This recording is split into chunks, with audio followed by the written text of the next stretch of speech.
El día de la boda de mi hija, vi a ese hombre poderoso acorralarla en un pasillo vacío. Le decía que iba a destruir su vida si ella no obedecía. Yo tenía dos opciones: ver a mi hija ser destrozada por un monstruo de corbata o hacer algo que nunca imaginé ser capaz. Esa noche, una copa de vino lo cambió todo. Mi nombre es Augusta Martínez. Tengo 65 años y cargo en mi bolsa dos cosas indispensables: mi rosario y mis medicamentos de uso controlado para la ansiedad. Vivo aquí en Aguascalientes, en esta ciudad que siempre me acogió con su clima templado y su gente cálida. Nací en Puebla, pero fue en Aguascalientes donde construí mi vida después de todo lo que pasó. Hoy por la mañana, mientras ustedes me ven, estoy aquí en mi salita, arreglando el álbum de fotografías antiguas de la familia. Tengo esta manía de sacar las fotos, organizarlas por fecha, pegarlas de nuevo, porque con el tiempo se van soltando, amarilleando. Me gusta sentarme aquí en mi sillón viejo con los lentes en la punta de la nariz, hojeando estos recuerdos. Hay foto de cuando era niña en Puebla, foto de mi boda, foto de Camila chiquita, foto de mis nietos. Cada una de estas imágenes cuenta una historia y me gusta revisitarlas de vez en cuando, principalmente ahora que tengo tiempo para eso. La sala es chiquita, con ese olor a casa de abuela que todo mundo conoce. Tengo un librero lleno de libros que he comprado a lo largo de los años. Unas plantitas en la ventana que riego todos los santos días y un crucifijo grande en la pared que era de mi mamá. Es un rinconcito sencillo, pero es mi refugio. Empecé esta manía de organizar álbumes después de que me jubilé de la escuela donde trabajé como cocinera por 35 años. Se volvió una forma de mantener la cabeza ocupada, de no estar rumiando el pasado de una manera que duele. Cuando organizo las fotos, es como si tuviera control sobre las memorias, ¿saben? Elijo cuáles guardar, cuáles tirar, cuáles poner en primer plano. Es una terapia silenciosa, que me hace bien. Pero antes de continuar mi historia, quisiera hacerles un pedido especial a ustedes que me están viendo. Cuéntenme aquí en los comentarios de qué ciudadcita me están viendo este video y a qué horita del día encontraron a esta abuelita aquí. ¿En la mañanita tomando café, después de la comida descansando o ya en la nochecita? Yo siempre leo todos los comentarios con mucho cariño y me pone tan feliz saber de dónde son y cuando se toman un tiempito del día para escuchar las historias de esta viejita. Y si todavía no están suscritos al canal, aprieten ese botoncito rojo ahí abajo. ¿Sí, mi cielo? Activen la campanita para no perderse ningún video nuevo. Eso ayuda muchísimo a esta abuelita a seguir contando estas historias. Cuéntenme de dónde son, por favor. Vamos a crear una cadena de cariño. Pues bien, mis queridos, necesito contarles una historia que cambió mi vida para siempre. Una historia que involucra la boda de mi hija Camila, un hombre poderoso y peligroso, y una decisión que tomé en un pasillo oscuro de un club campestre lujoso. No fue fácil llegar hasta aquí para contar esto, pero creo que mi historia puede ayudar a otras madres, otras hijas, otras mujeres que están atrapadas en situaciones parecidas. Hoy tengo esta vida tranquila, organizando mis fotos, viviendo en paz en mi casita sencilla aquí en Aguascalientes. Pero hubo un tiempo en que pensé que iba a perder a mi hija, que la iba a ver ser destruida por un monstruo de traje caro y apellido importante. Y fue en ese momento que descubrí de lo que una madre es capaz cuando ve a su cría amenazada. Descubrí que existe una fuerza dentro de nosotros que ni imaginábamos tener. Nací en Puebla, una ciudadcita del centro de México, en 1960. Mi papá se llamaba Lindolfo Martínez, un hombre de manos callosas que trabajaba como maestro de obras, construyendo casas para los rancheros de la región. Mi mamá, Gersina, era costurera y bordadora, de esas que hacían ajuares enteros a mano, con una paciencia que siempre admiré. Vivíamos en una casa sencilla de 3 cuartos en la calle de las Acacias, cerca de la iglesia del pueblo. La casa tenía piso de cemento pulido que mi mamá lavaba todos los santos días, y un patio largo donde mi papá sembraba de todo: col, lechuga, jitomate, calabacitas, chiles. Éramos 6 hermanos. Yo era la tercera hija, justo en medio de la camada. Mis hermanos mayores eran Baldomiro y Teresita, y los más chicos eran Aparecida, Gerardo y el más chiquito, Ananías, que nació cuando yo ya tenía 12 años. Nuestra casa era un relajo bueno, llena de vida, llena de ruido.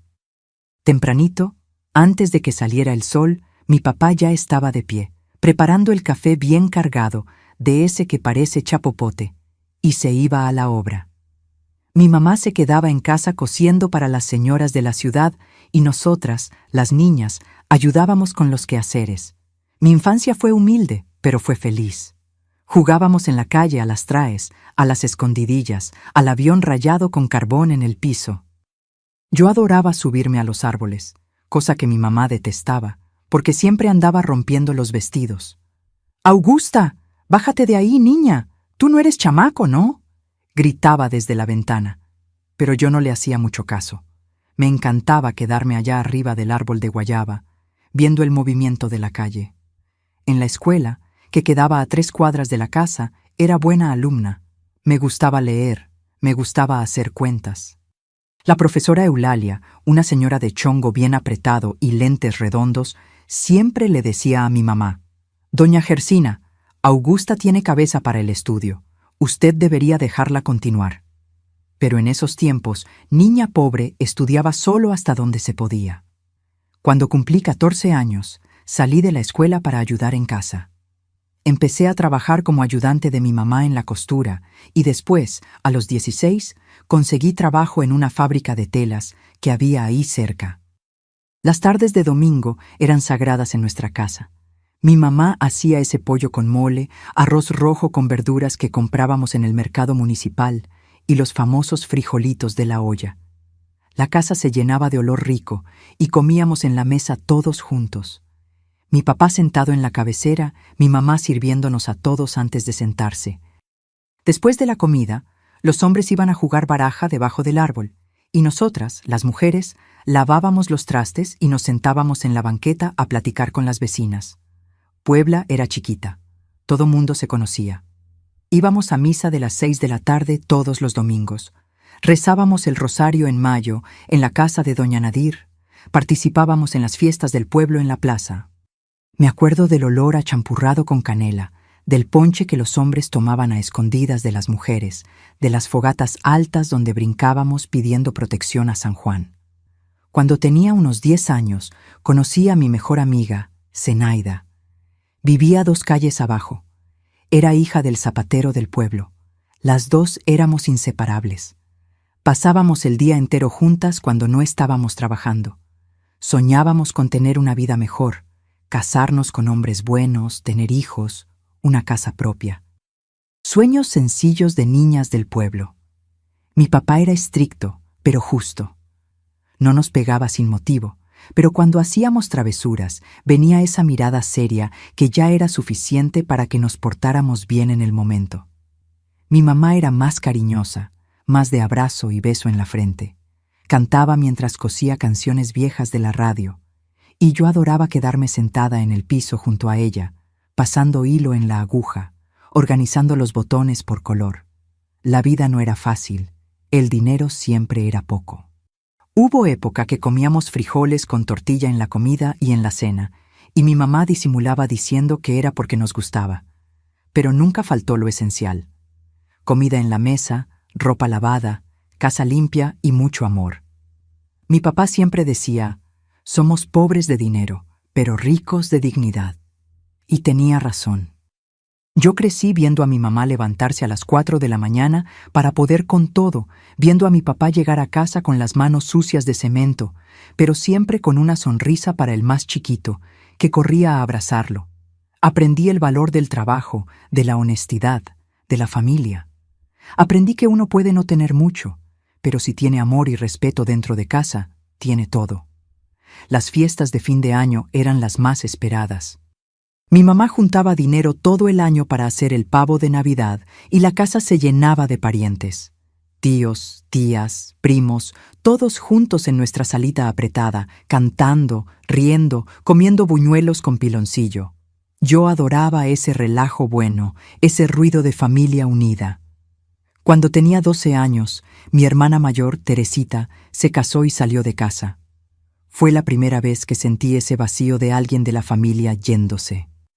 Pero ella siguió cerca. Vivía solo a 10 minutos de ahí y nos veíamos todas las semanas. Fue en esa época tranquila, en esa infancia protegida por mis papás, que fui creando mis raíces, mi carácter. No sabía todavía, pero todo lo que aprendí ahí, sobre ser fuerte, sobre proteger a quien amamos, sobre no bajar la cabeza ante la injusticia, me iba a preparar para lo que vendría después, muchos años más tarde. Esa niña que se subía a los árboles y adoraba leer, un día sería una mamá que haría cualquier cosa, absolutamente cualquier cosa, para proteger a su hija. De los 13 a los 17 años, mi vida siguió en esa rutina tranquila de Puebla. Trabajaba en la fábrica de telas durante la semana, me levantaba a las 5 de la mañana para agarrar el primer turno y regresaba a casa con los dedos adoloridos de tanto manejar los rollos de tela. Pero era feliz, tenía mis amigas de la fábrica, tenía a Zenaida, con quien platicaba de todo, de los muchachos que nos parecían guapos, de los sueños de tener una familia. Cuando tenía 15 años, empecé a andar con Osvaldo. Él era 2 años mayor que yo. Trabajaba como ayudante en la panadería de don Teodoro. Era un muchacho sencillo, de sonrisa fácil, que me traía pan dulce a escondidas de su mamá.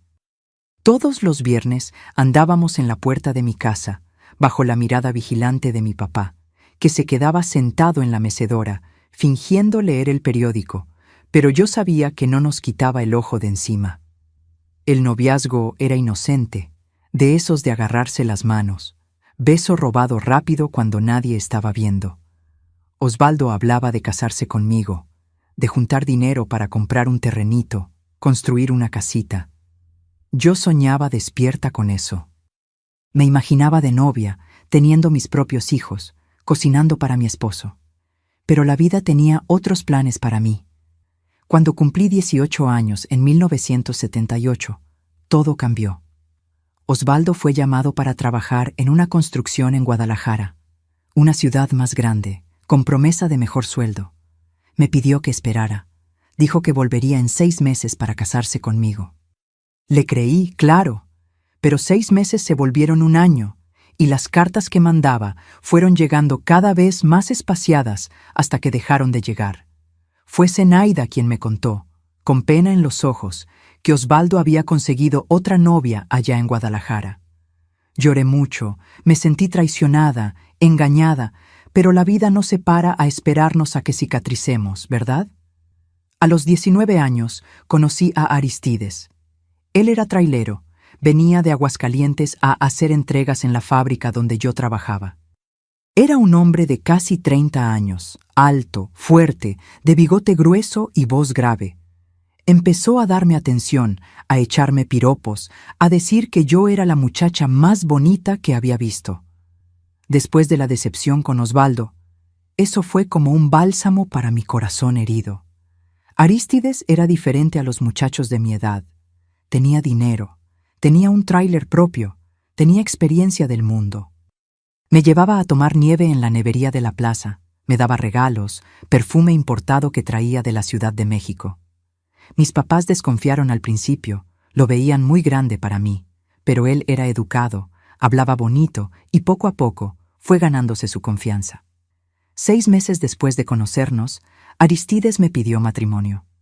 Acababa de cumplir 20 años.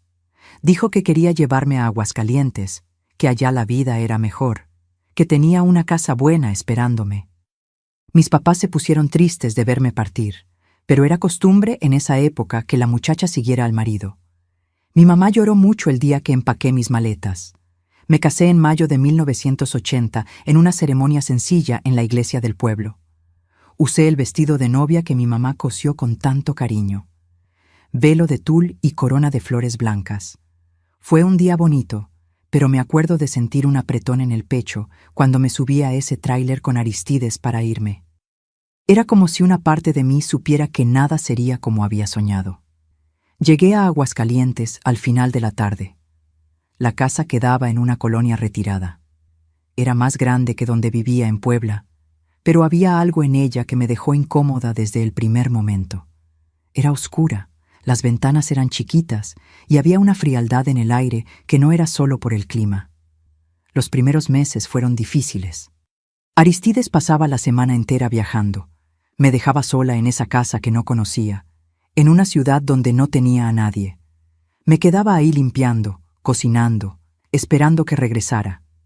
Cuando llegaba, siempre estaba cansado, irritado, quejándose de todo. La comida estaba sin sal, la casa estaba desordenada, no le había planchado bien la ropa. Al principio pensaba que era solo cansancio del camino, pero las críticas fueron aumentando. Empezó a decir que era tonta, que no sabía hacer nada bien, que si no fuera por él, todavía estaría pudriéndome en ese pueblito. Cuando lloraba, decía que era débil, que necesitaba endurecerme. A los 21 años, descubrí que estaba embarazada. Pensé que eso iba a cambiar todo, que la llegada de un bebé iba a suavizar a Aristides. Y por un tiempo, pareció que sí. Se puso más presente, más cariñoso, pero era solo fachada. Cuando mi hija Camila nació en 1981, fue el día más feliz de mi vida. Era perfecta, chiquitita, con los ojos oscuros iguales a los míos. La cargué en mis brazos y prometí que la iba a proteger de todo, que iba a ser la mejor mamá del mundo.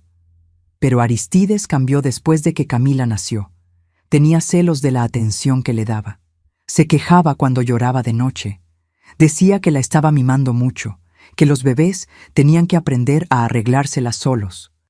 Me dividía entre cuidar a mi hija e intentar complacer a un marido que cada día se volvía más distante, más cruel con las palabras.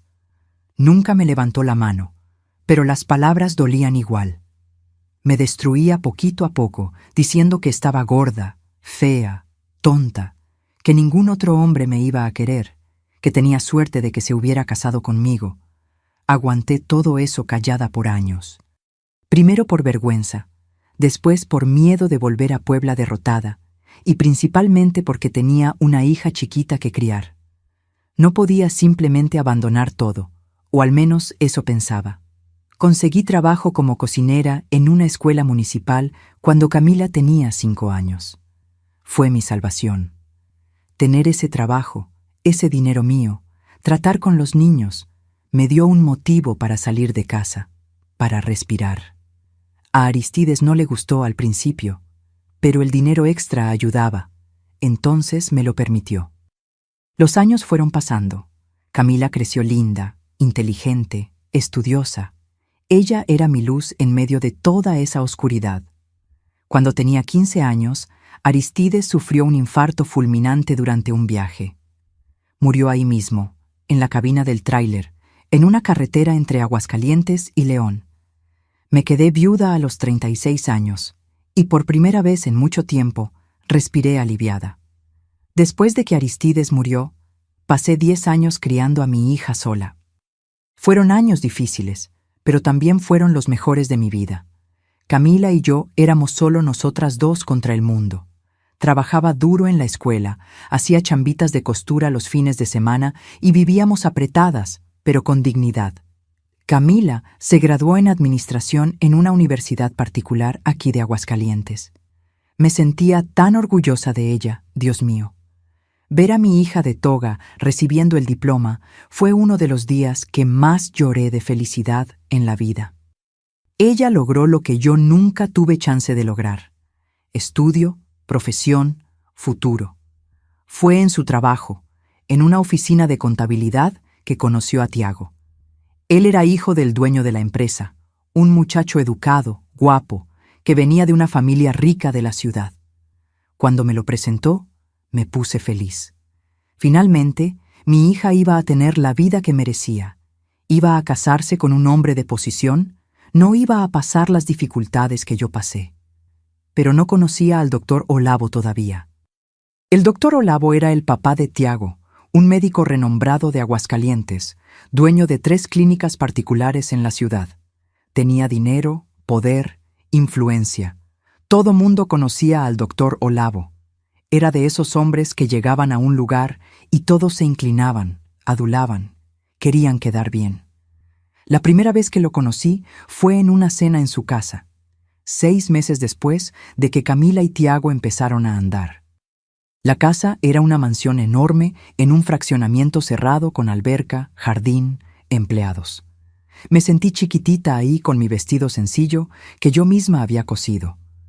El doctor Olavo me saludó con un apretón de manos muy fuerte, viéndome de arriba abajo, como si estuviera evaluando si era digna de estar ahí. Durante la cena, habló todo el tiempo sobre dinero, sobre sus clínicas, sobre lo importante que era.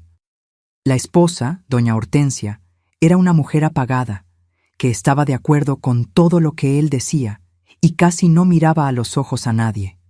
Me di cuenta ese día de que había algo malo en ese hombre, algo en los ojos, una frialdad, una crueldad disfrazada de elegancia. Pero aparté ese pensamiento. Es solo mi impresión, pensé. Él es médico, hombre importante. Debe ser solo su forma de ser. ¿Cómo estaba equivocada? Cuando Camila anunció el noviazgo, el doctor Olavo se ofreció a pagar todo. La fiesta, el banquete, el vestido, todo. Yo me encargo, dijo con esa sonrisa que no llegaba a los ojos. Mi hijo merece lo mejor y la novia también. Debí haber desconfiado. Hombres como él no dan nada gratis. Todo tiene un precio. En los meses que antecedieron la boda, noté que Camila estaba cambiando. Se puso más callada, más tensa. Varias veces le pregunté si estaba todo bien y decía que sí, que eran solo nervios de novia. Pero yo conocía a mi hija. Sabía que había algo más. Un día, 2 semanas antes de la boda, Camila llegó a casa llorando. Fue cuando me contó. El doctor Olavo estaba exigiendo que firmara documentos, transfiriendo parte de las acciones de la empresa de Tiago a él, como garantía de que ella no se iba a aprovechar de su hijo. Decía que las mujeres pobres solo se casan con hombres ricos por interés y que él necesitaba proteger el patrimonio de la familia. Mamá, yo amo a Tiago, pero su papá me está asustando, dijo, secándose las lágrimas. Me cita a solas en su clínica y me está presionando. Dice que si no firmo, no deja que la boda se haga. Dice que va a convencer a Tiago de que soy interesada. Mi sangre hirvió en ese momento.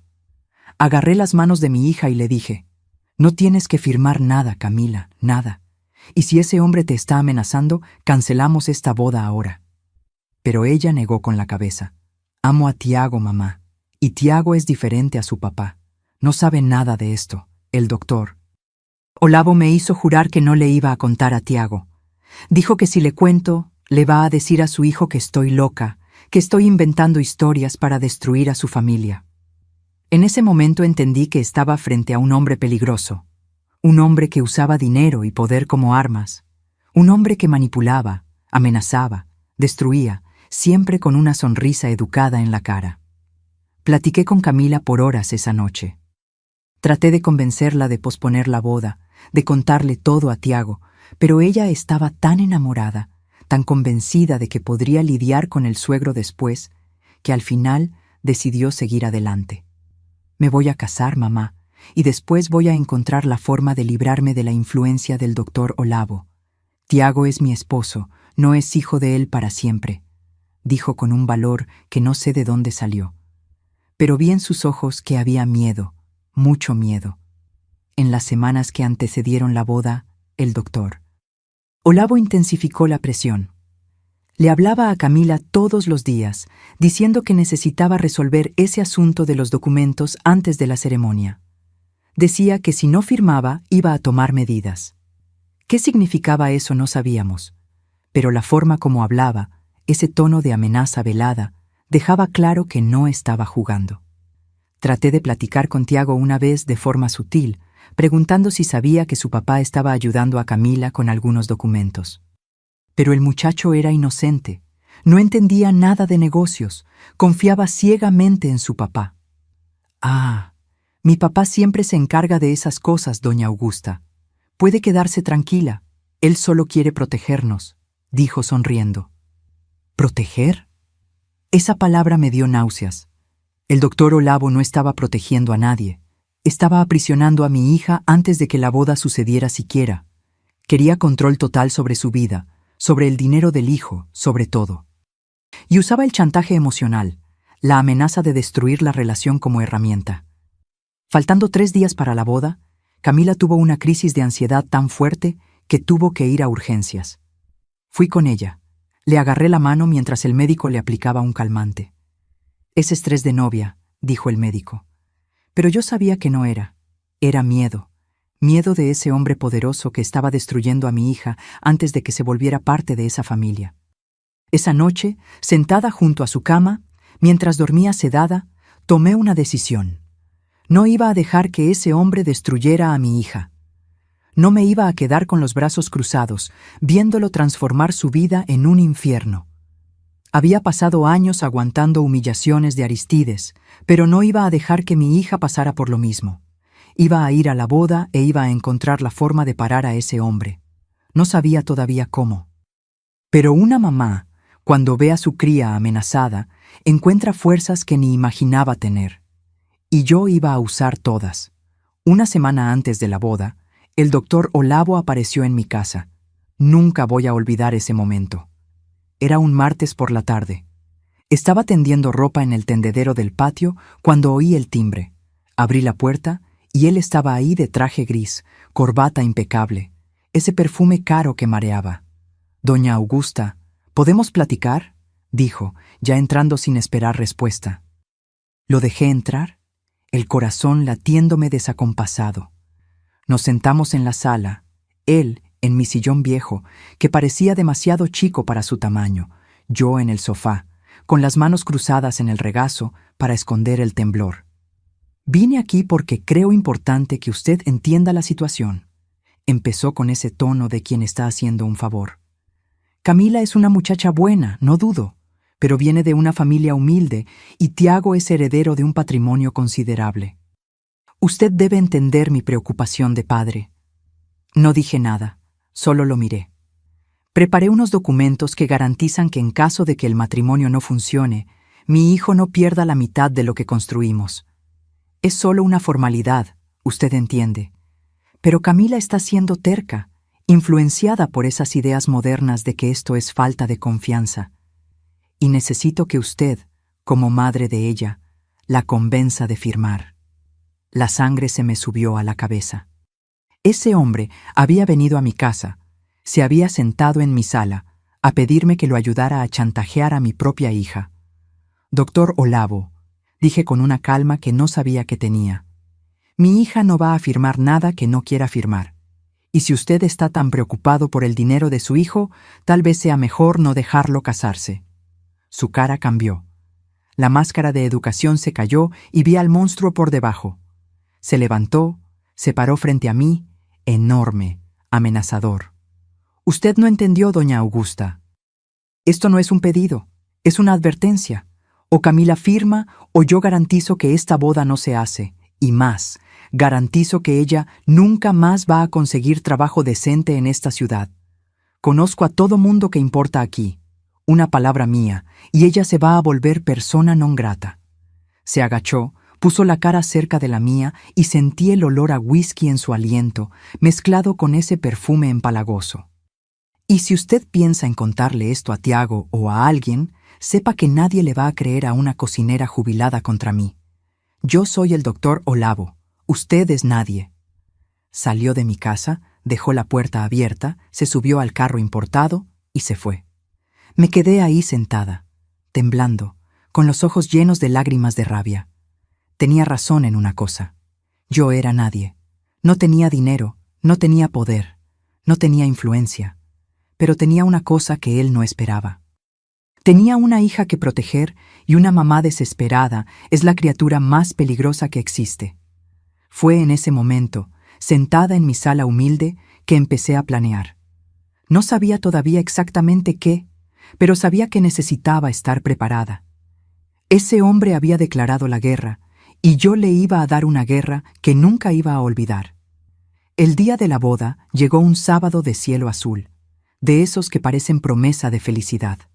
Pero yo tenía un mal presentimiento en el pecho desde que desperté. Tomé mi medicamento para la ansiedad junto con el café del desayuno. Recé 3 rosarios pidiendo protección para mi hija y me arreglé para lo que sería el día más importante de su vida. La ceremonia fue en un club campestre antiguo, en las afueras de Aguascalientes, un lugar enorme con jardines inmensos, salón de fiestas con arañas de cristal que debían valer más que mi casa entera. Todo pagado por el doctor Olavo, como él se encargaba de recordarle a cada persona que saludaba. Yo pagué todo esto, ¿viste? Lo mejor para mi hijo. Camila estaba linda que dolía el corazón. El vestido blanco con encaje parecía de princesa, el velo largo, la corona de flores naturales. Pero cuando la vi a los ojos mientras le acomodaba el velo antes de entrar a la iglesia, vi ese mismo miedo que había visto días atrás. «Mamá, tengo miedo», susurró. Dijo que necesita hablar conmigo hoy, antes de que la fiesta termine, sobre los papeles. «No vas a firmar nada, ¿me oíste?», dije, agarrándole la cara entre mis manos. «Sea lo que sea que ese hombre diga, tú dices que no, y si te amenaza, gritas, haces escándalo. Yo estoy aquí». Ella asintió con la cabeza, pero vi que no creía que fuera tan simple. Y no lo era. La ceremonia fue bonita. Camila y Tiago intercambiaron anillos, se besaron, salieron de la iglesia bajo lluvia de arroz. Todo mundo sonreía, tomaba fotos, celebraba, menos yo. Yo tenía el ojo puesto en el doctor Olavo, que estaba sentado en la primera fila, con una sonrisa que me daba escalofríos. Observaba todo como un depredador observa a su presa. La fiesta empezó con música clásica, vals de los novios, brindis con champán carísimo. Yo estaba sentada en una mesa en la esquina, tratando de parecer a gusto en ese ambiente que no era el mío, cuando lo vi. El doctor Olavo se acercó a Camila durante el vals. La jaló para bailar, apartándola de Tiago con cualquier excusa. Y entonces, mientras giraban al son de la música, vi cuando le apretó el brazo con fuerza, los dedos hundiéndose en la piel delicada. Ella se estremeció, trató de alejarse, pero él la jaló de vuelta, acercó la cara a su oído y dijo algo que hizo que su cara se pusiera blanca. Mi corazón se disparó. Me levanté de la silla, pero antes de que pudiera acercarme, la música terminó.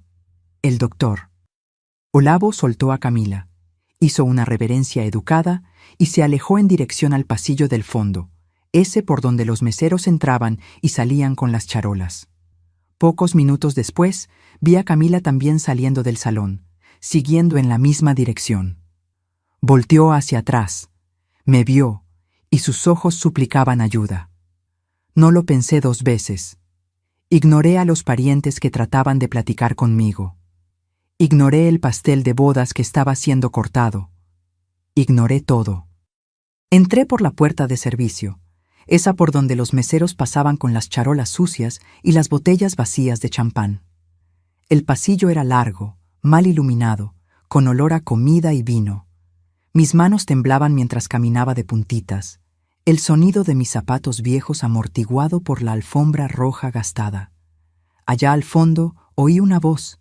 No estaba gritando, lo que me asustó aún más. Era una voz baja, sibilante, llena de veneno. Venía de la bodega de bebidas. La puerta estaba entreabierta. Una rendija de luz escapaba, cortando la oscuridad del pasillo como una navaja. Me acerqué despacio, el corazón latiendo tan fuerte que pensé que todos iban a oír. Las palmas de mis manos estaban sudadas, la boca seca. Me asomé por la rendija y lo que vi me hizo querer vomitar y gritar al mismo tiempo. La escena que presencié ahí en ese pasillo oscuro fue la gota que derramó el vaso. Fue el momento en que entendí que no había vuelta atrás, que no había más espacio para diálogo, para esperanza de que ese hombre cambiara. El doctor Olavo, ese hombre enorme de casi 1,90 metros, había acorralado a mi hija contra los estantes llenos de botellas de vino carísimo. No era una discusión, no era una plática seria, era una tortura fría, calculada, cobarde. Tenía una de sus manos enormes en la nuca de ella, los dedos hundidos en el cabello cuidadosamente peinado, prensándole la frente contra los azulejos blancos y fríos de la pared. La otra mano le torcía la muñeca en la espalda, en un ángulo que parecía imposible, que parecía que iba a romper el hueso en cualquier momento. ¿Tú crees que porque te casaste con mi hijo, el dinero es tuyo?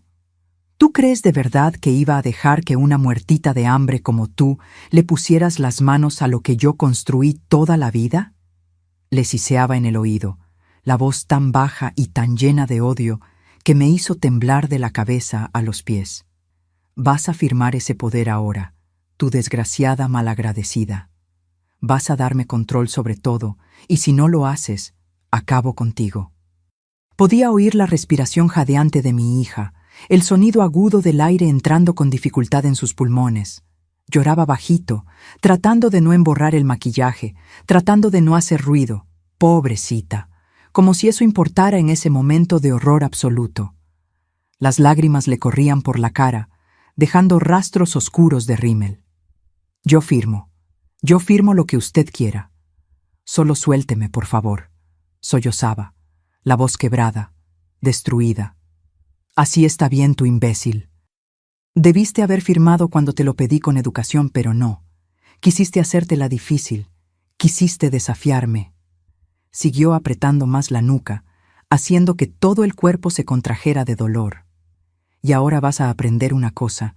En esta familia el que manda soy yo, ni tú, ni mi hijo idiota. Yo. ¿Entendiste? Y entonces hizo algo que me partió el corazón a la mitad. Le golpeó la cabeza contra el azulejo. No fue una cachetada, no fue un empujón. Fue un golpe seco, deliberado, cruel. ¡Pum!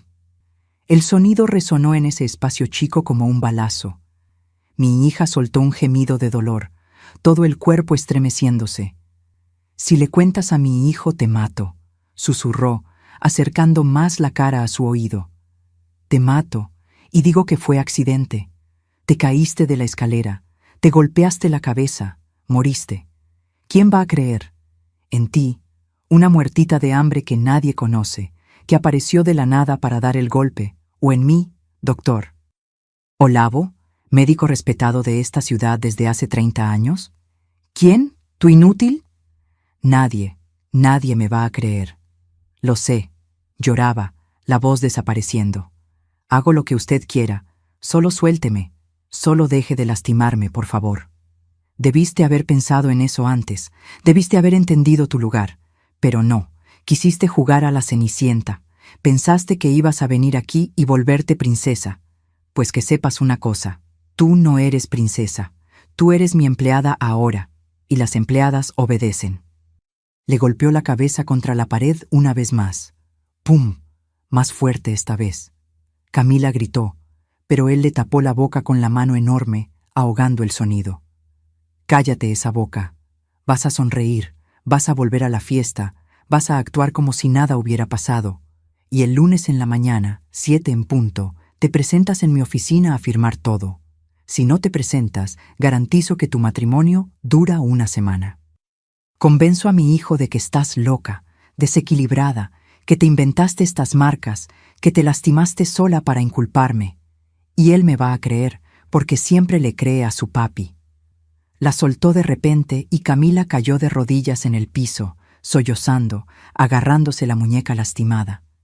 Él se acomodó la corbata, se pasó la mano por el cabello, agarró una servilleta del estante y se limpió el sudor de la frente, como si nada hubiera pasado, como si no hubiera acabado de destruir a una persona. «Levántate de ahí, arréglate ese cabello y vuelve a la fiesta. Y sonríe. Tú eres una novia feliz, ¿recuerdas?», dijo con una sonrisa helada antes de salir de la bodega. Yo me escondía detrás de una pila de cajas de cartón, todo el cuerpo temblando. Esperé a que pasara. Lo vi cuando agarró la copa de vino que estaba en una mesita del pasillo, esa que había dejado ahí antes de entrar a la bodega para tener las manos libres para lastimar a mi hija. Fue cuando sentí algo subiéndome por la garganta. No era miedo, no era tristeza, era rabia. Una rabia que nunca había sentido en toda mi vida.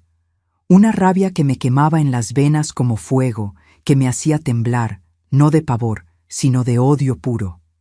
Ese hombre no era un suegro, no era un papá preocupado, era un demonio con diploma colgado en la pared, con cuenta en el banco, con apellido importante. Estaba destruyendo a mi hija, humillándola, amenazando con matarla, golpeándole la cabeza contra la pared, todo por dinero, por control, por poder.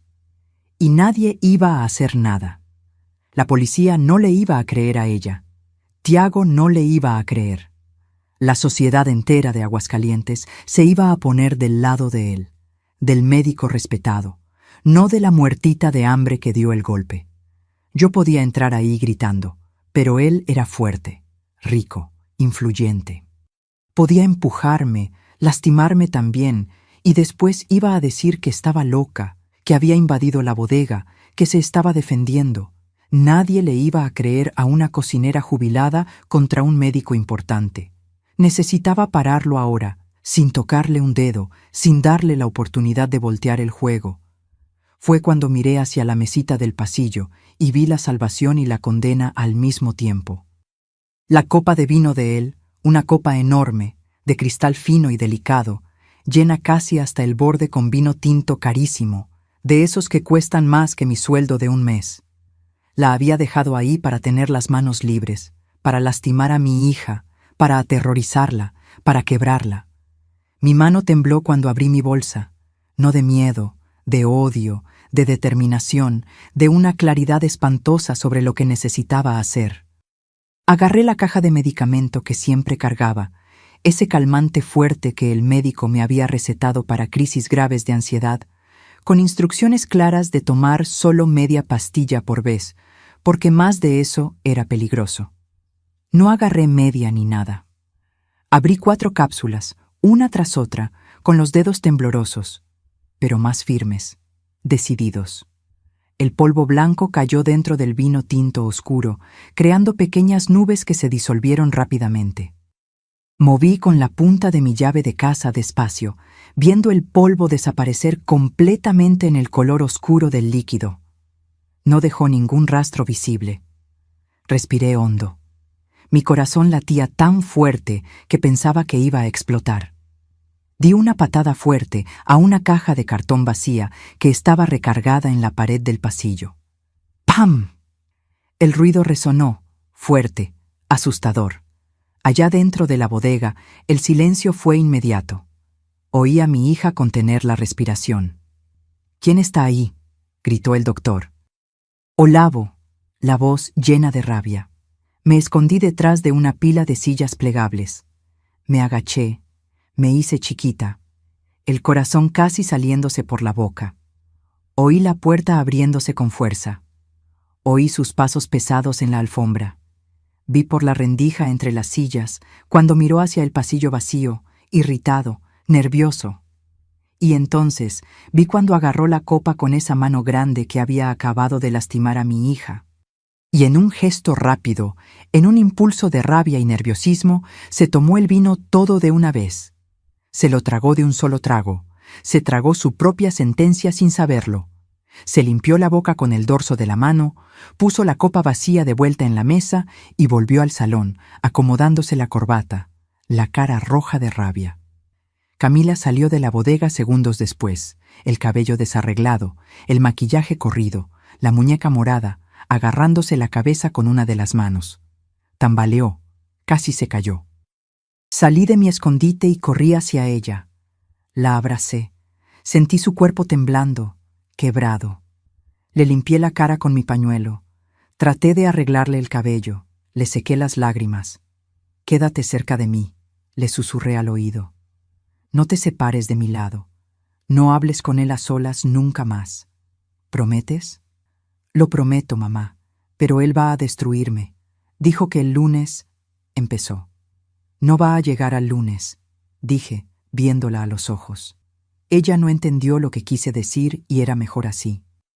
Volvimos al salón de la mano. La fiesta continuaba, la gente reía, bailaba, comía. Nadie sabía del horror que había pasado en ese pasillo.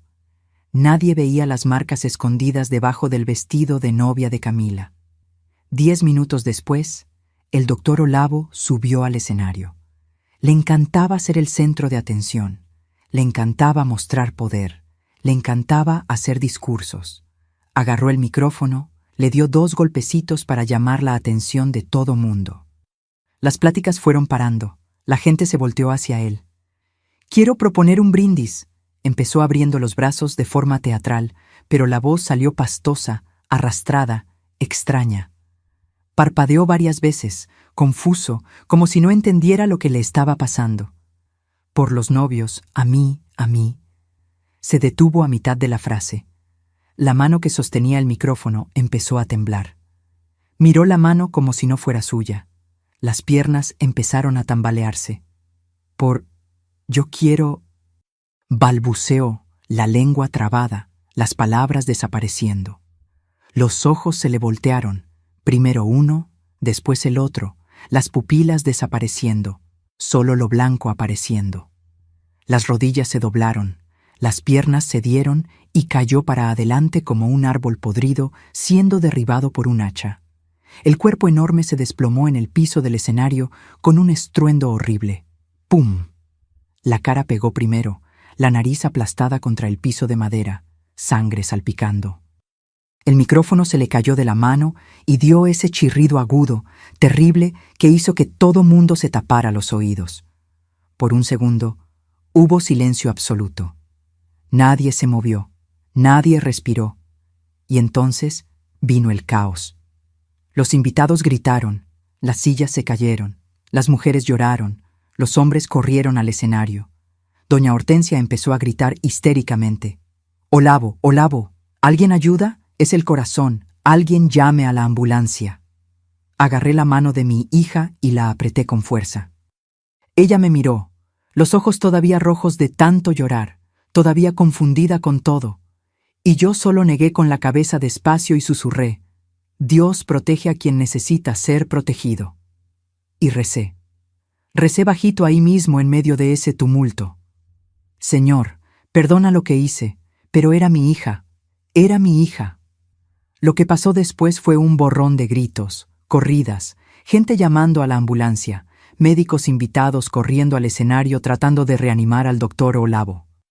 Estaba caído ahí, tieso, los ojos volteados, espuma saliendo por la comisura de la boca, el cuerpo convulsionando.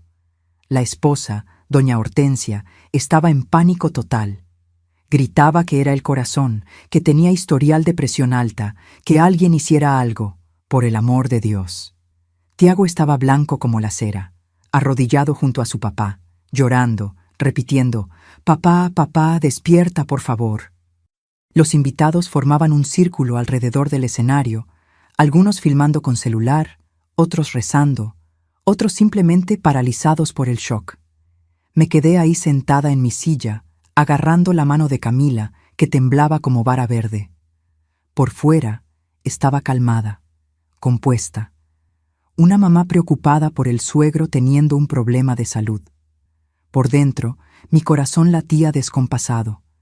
Mi mente giraba y repetía mentalmente como una oración: «Señor, perdona lo que hice, pero era mi hija». Era mi hija. No tenía otra opción. Los paramédicos llegaron en 15 minutos, que parecieron una eternidad. Entraron corriendo con la camilla, con los equipos, con esa eficiencia fría de quien ve emergencias todos los días. Lo pusieron en la camilla, el cuerpo enorme, pesado, inerte. Lo intubaron, le aplicaron suero, le midieron la presión, verificaron los signos vitales.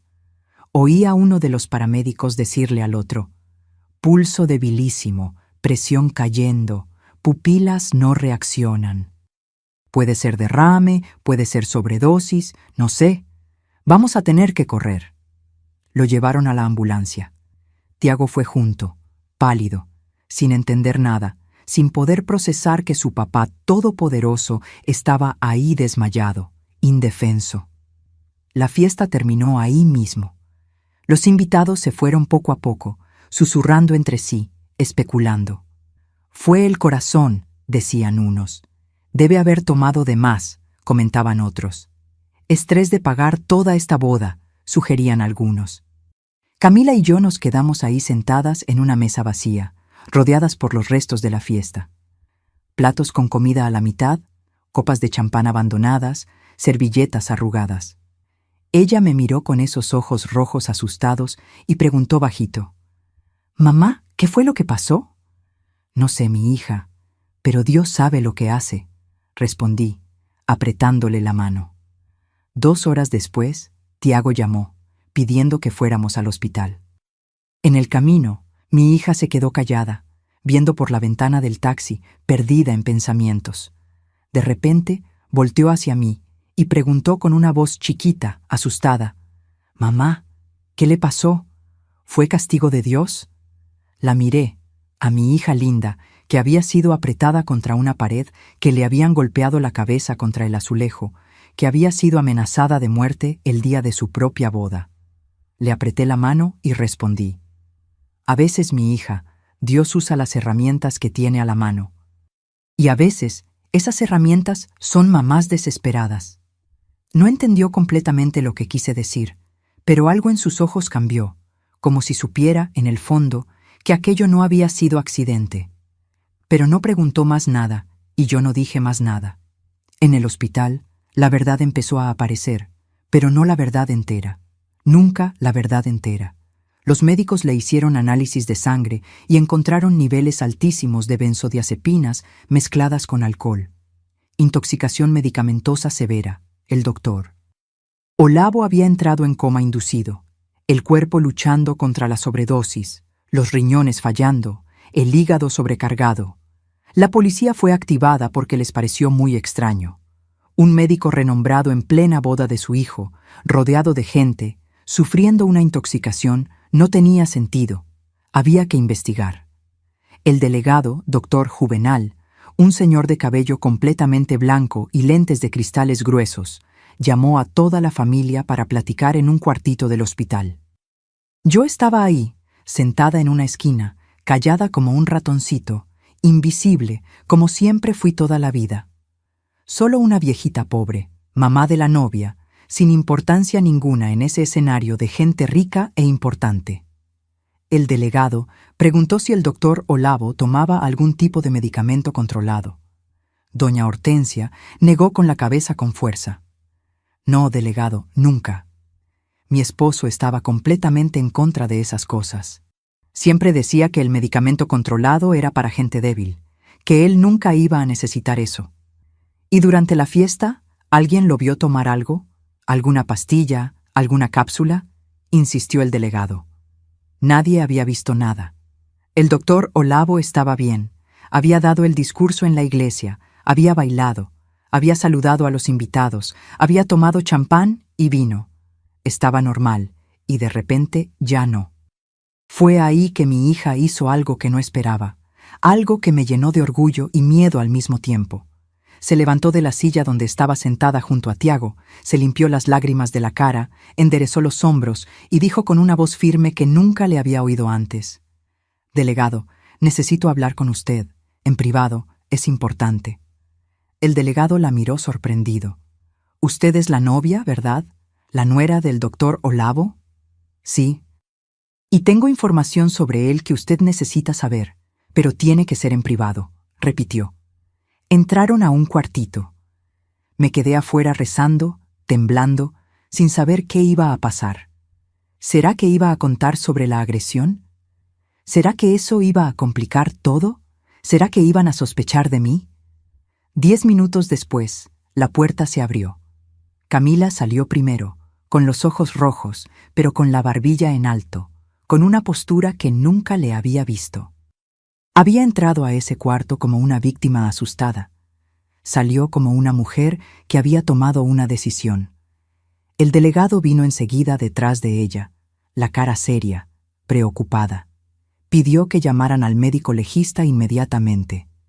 Enfrente de todo mundo, de Tiago que estaba confundido, de doña Hortensia que lloraba, de los parientes que susurraban, mi hija se levantó la manga larga del vestido de novia. El brazo estaba morado, completamente morado, marcado por los dedos gruesos del doctor Olavo. Cada dedo estaba perfectamente delineado en la piel, como si alguien hubiera pintado con tinta morada. La marca era imposible de ignorar, imposible de explicar como accidente. Se volteó de espaldas y mostró la muñeca torcida, hinchada, con un moretón enorme que iba de la muñeca hasta casi el codo. Después, se levantó el velo y mostró el chipote enorme en la frente, rojo, morado, del tamaño de un huevo, donde él le había golpeado la cabeza contra el azulejo. El silencio en la sala fue absoluto. Todo mundo miraba, boquiabiertos, sin poder procesar lo que estaban viendo. «El doctor Olavo me hizo esto hoy», dijo, la voz temblando pero firme, cada palabra saliendo clara, definitiva.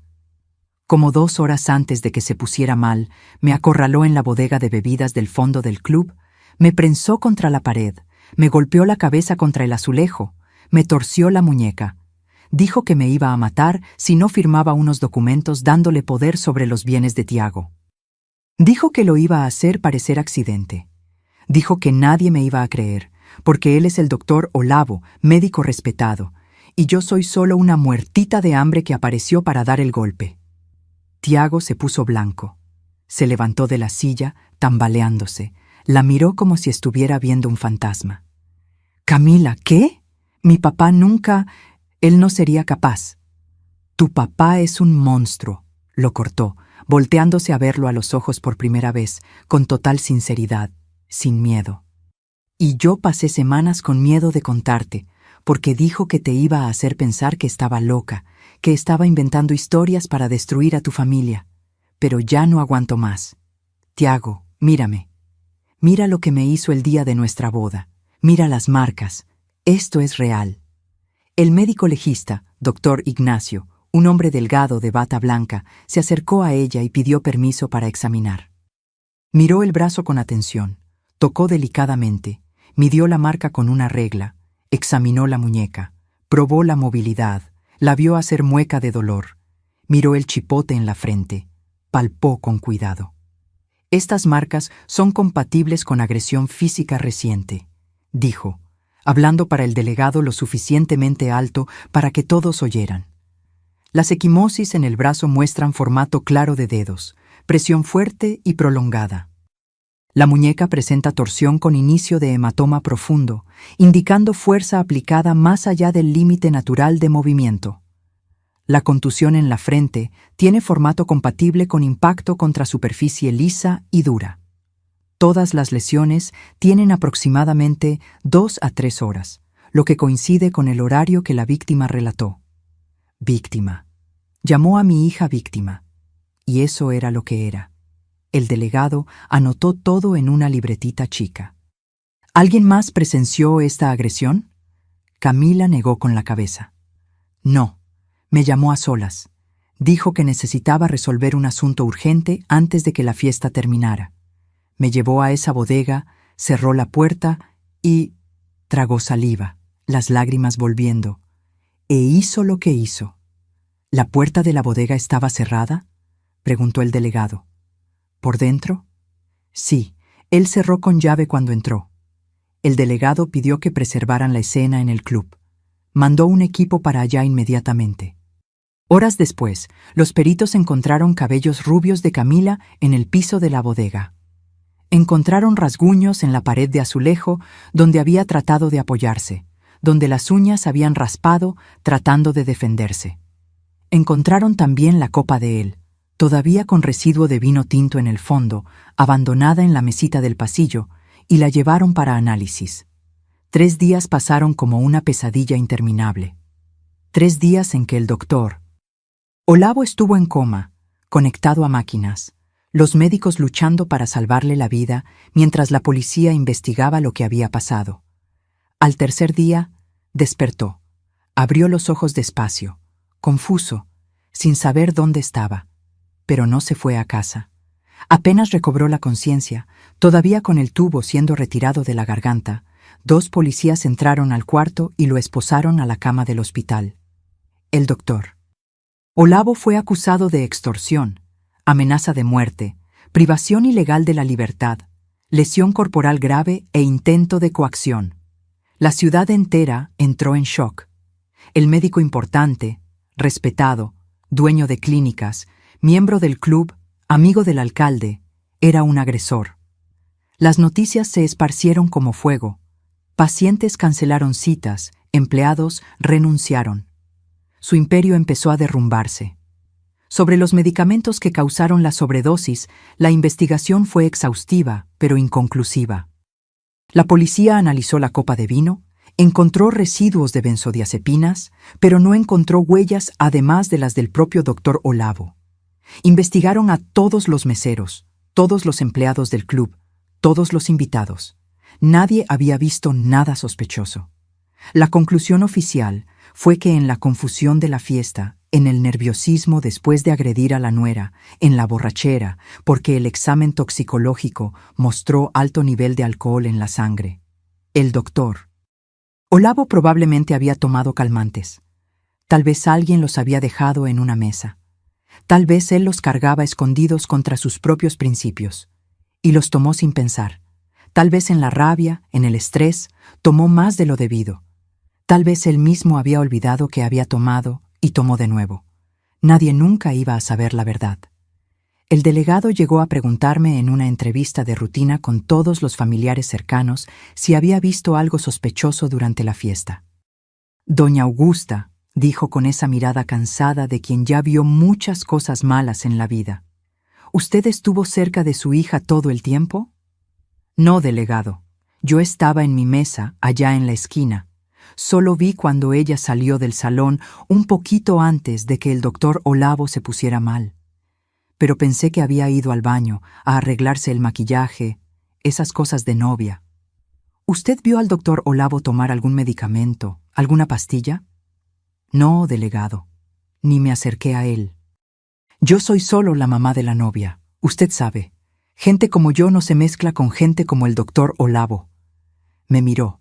Vio a una señora de 47 años, cabello medio canoso, manos callosas de tanto trabajar, vestido sencillo, ojos cansados. Vio exactamente lo que siempre fui, invisible. ¿Y usted toma algún tipo de medicación controlada, doña Augusta? Mi corazón saltó un latido, pero mantuve la cara calmada. Tomo sí, delegado, para la ansiedad. Mi médico me la recetó hace tiempo. Tengo la receta en casa, si usted quiere verla. ¿Qué tipo de medicación? Dije el nombre del medicamento. El mismo que estaba en la sangre del doctor Olavo. ¿Y usted trajo esa medicación a la fiesta? Siempre cargo en mi bolsa, delegado. Nunca se sabe cuándo voy a tener una crisis. Pero no tomé nada en la fiesta. No lo necesité, gracias a Dios. ¿Podría mostrarme su caja de medicamentos? Abrí mi bolsa, saqué la caja, tenía 8 cápsulas. Había salido de casa con 12. Había usado 4 en la copa del doctor Olavo. Pero la noche de la boda, cuando llegué a casa, había puesto 4 cápsulas de una caja vieja en el lugar de las que había usado. La caja estaba completa. El delegado miró, anotó el lote del medicamento, me lo devolvió. Gracias, doña Augusta. Puede irse. Cualquier cosa le hablamos. Delegado, dije antes de salir. Ese hombre, el doctor Olavo, ¿realmente hizo esas cosas con mi hija? Suspiró. Las evidencias físicas son muy claras, doña Augusta, y tenemos los testimonios. Sí, lo hizo. Bajé la cabeza, dejé que una lágrima verdadera corriera. Que Dios lo perdone entonces y que se haga justicia. Puede estar segura de que se hará, dijo con una mirada dura. Y se hizo. El proceso contra el doctor Olavo fue rápido para los estándares mexicanos. Las pruebas eran incontestables, las marcas físicas en Camila eran irrefutables. Su testimonio era detallado, consistente, emocionado. Los peritos confirmaron todo. No había defensa posible. 6 meses después, fue condenado a 6 años de prisión en régimen cerrado. Perdió la cédula médica. El colegio médico lo dio de baja inmediatamente.